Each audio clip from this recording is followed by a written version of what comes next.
Scary things in your marketing execution, right? So, what are those scary things that you may have misunderstood when starting your marketing effort, misfired, or maybe things were just scary to you? You didn't really understand it, so you decide to leave it out, or total disconnect, and it just did not happen. What are those scary things that pops up and makes your marketing efforts completely ineffective and wasting a waste of your time and effort? Let's put it all together today on 10 at 10. So let's go.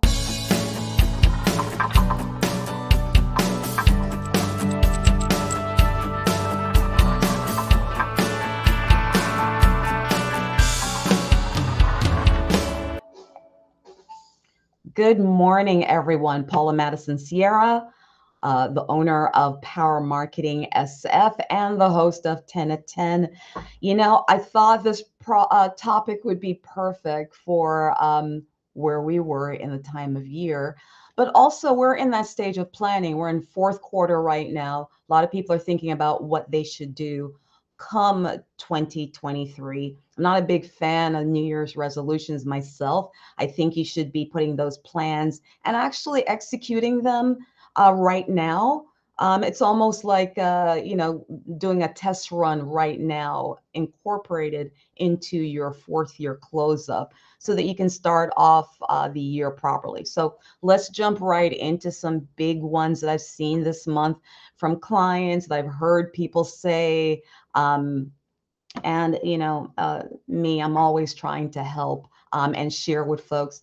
Got to do a better job of not doing that as much. But number one is forgetting to remarket to your existing client base. Now, you put a lot of work and effort into converting this client.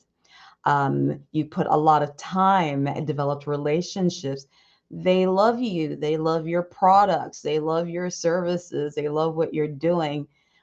That would be a fantastic place to market to, and there are many ways that you could do this, by the way. So it's not about asking. I mean, that might be a little uncomfortable, but really, setting them up on some, maybe an automated plan where you're just sharing with them stories of your wins and your successes and some things that you were able to accomplish for other clients that they might not be privy to because they did something completely different with you. Why not share that with them? So yes, yes, I'm giving you more work and saying, instead of having one stream of thought, maybe there should be two streams of thoughts, one to your referral partners and one to your existing client base. Yes, it does mean more work, but again, if you've heard my shares before, I'm a big fan of mixing digital solutions with human intervention. So it's not like you're doing this all in one. All right, number two. Number two. um, don't think that digital is the end all be all and eliminate human interaction altogether, but also make sure that they're playing well together in the pond together. Not one or the other, but both together would be a fantastic, efficient use of your time. I was at a networking meeting. This was actually, I think it was last month, where someone said, "Oh my God, that is such a great idea. I should start following up with my clients. We've automated like everything. I should start following up with them." Absolutely. People need to see humans. And listen, there's some fantastic products out there right now.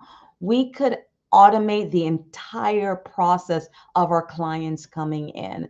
I had a one-to-one with someone quite a few months back, and he literally was concerned about sending a referral to someone because their process was so automated the entire way.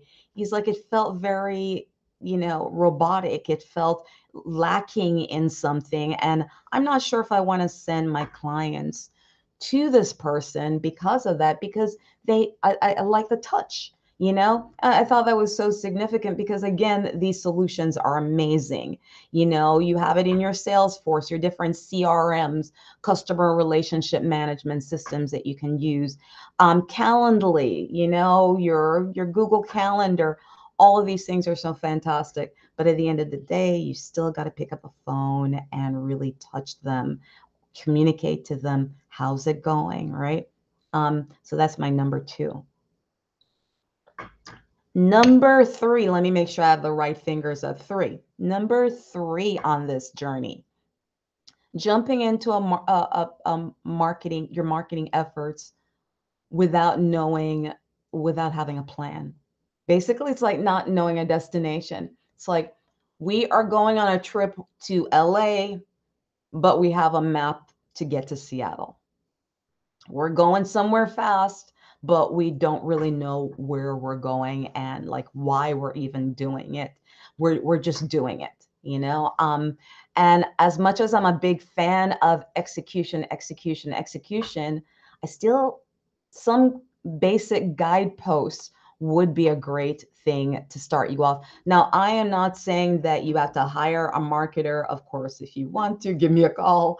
But I am not saying that you have to hire a marketer. I'm saying you can sit down with your team as well and decide on the goals of the company.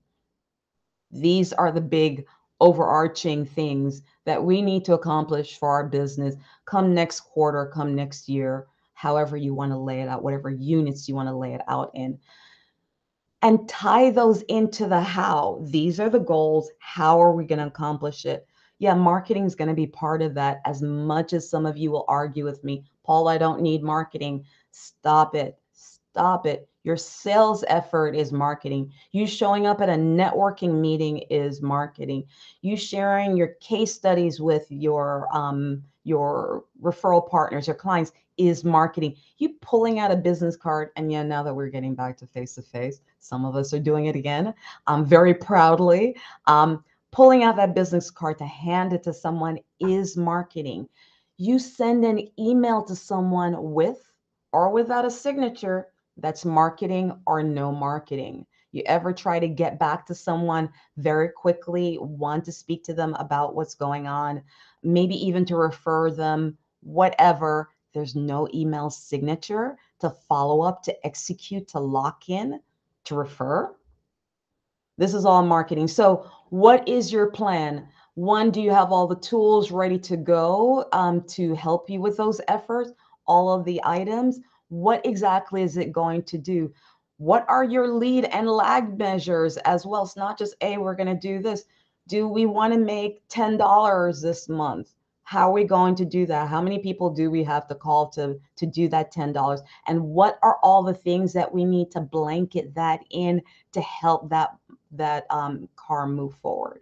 Let's put some gas in it. So again, digital marketing by itself is not a great idea. Digital solutions plus human intervention.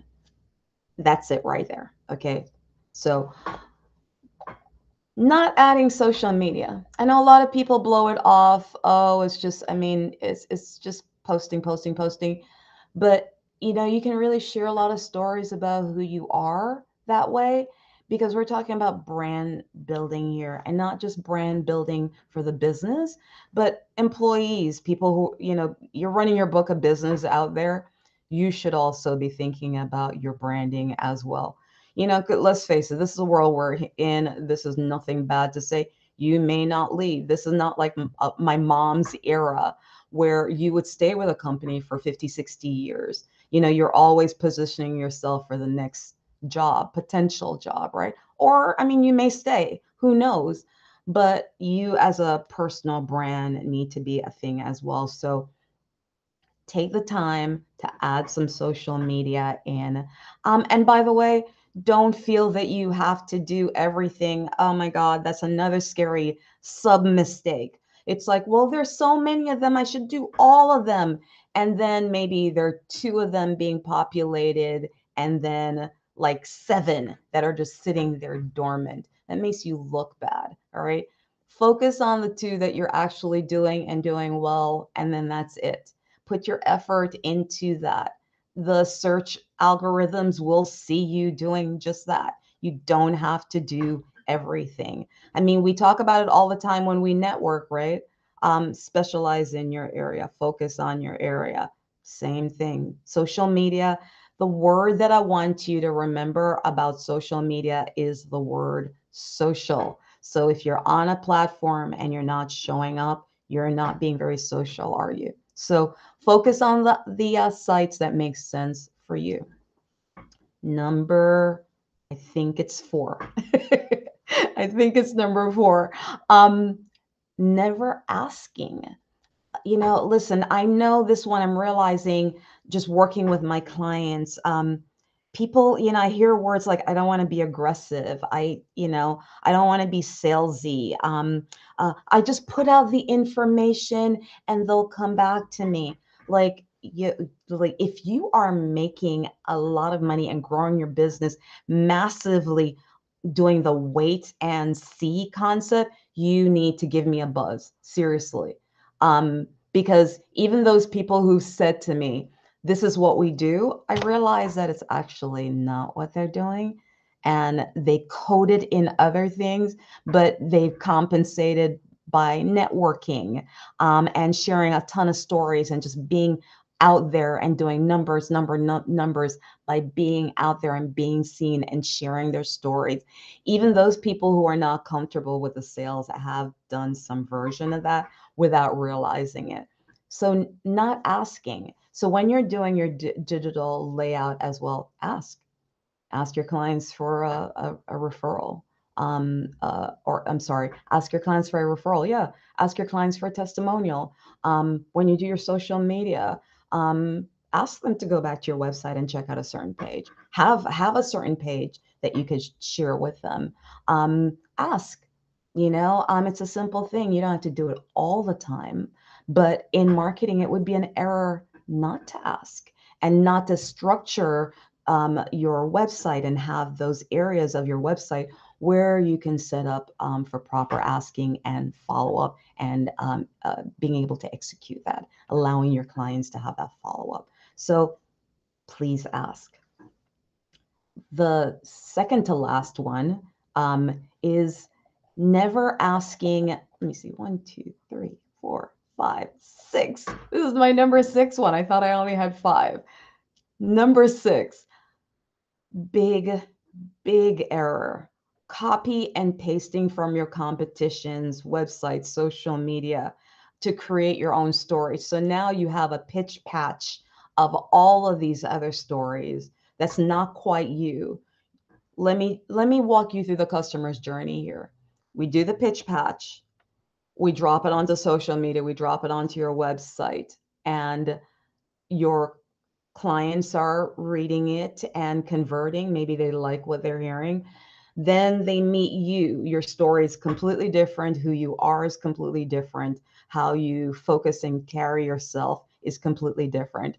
The things that you're saying to them is completely different. All right. That's the confusion right there. We've just confused our clients by creating someone else's story. This is equally as bad when I see people looking at their competition's pricing to come up with their own pricing, because you don't know if they even did proper costing for profitability for their marketing efforts. Did they, or are we just picking a number because this is what everyone else is doing? I hate the let's do what everyone else is doing because everyone else is doing it. Don't do it when it comes to your marketing. It costs you in profitability, it costs you in time, and it may not make any sense to your clients for what you're offering. All right. So never copy and paste. And something, I'm going to throw in a last one here that I did not plan on this one, but this one needs to be said. The scary thing is your website is never going to be done. It's a living, breathing item, and it constantly needs to be updated. A simple monthly update arrangement with your web developers would be an amazing thing to do. because there's always new things going on with your business. There is always great stuff happening that you may share. Maybe an award has happened. Maybe you want to revise a landing page for your sales follow-up. Maybe you need to add a landing page. Maybe you need to add your presentation in the back end to present. There are a myriad of things that you need to constantly update that. Do you have a pitch deck that stays static and never, ever, ever, ever changes? I mean, I know with my, even if it's just a few little things, maybe I change a wording, maybe I change a sentence, maybe I added, remove something, right? The website is exactly the same. So your website is never going to be completed. It's just the way it is. And it should not be. It should be constantly changed. By the way, when it's launched, it's a brand new website, it spikes up, right? It's getting a lot of presence. After it gets that presence, we need to maintain that, you know? So those are my basic scary things. Let me go through them again to wrap this up for you. Number one, remember to remarket to your existing client base. They're already there. They already love you. Number two, remember that digital solutions and human intervention is a good thing. Don't eliminate them from each other, right?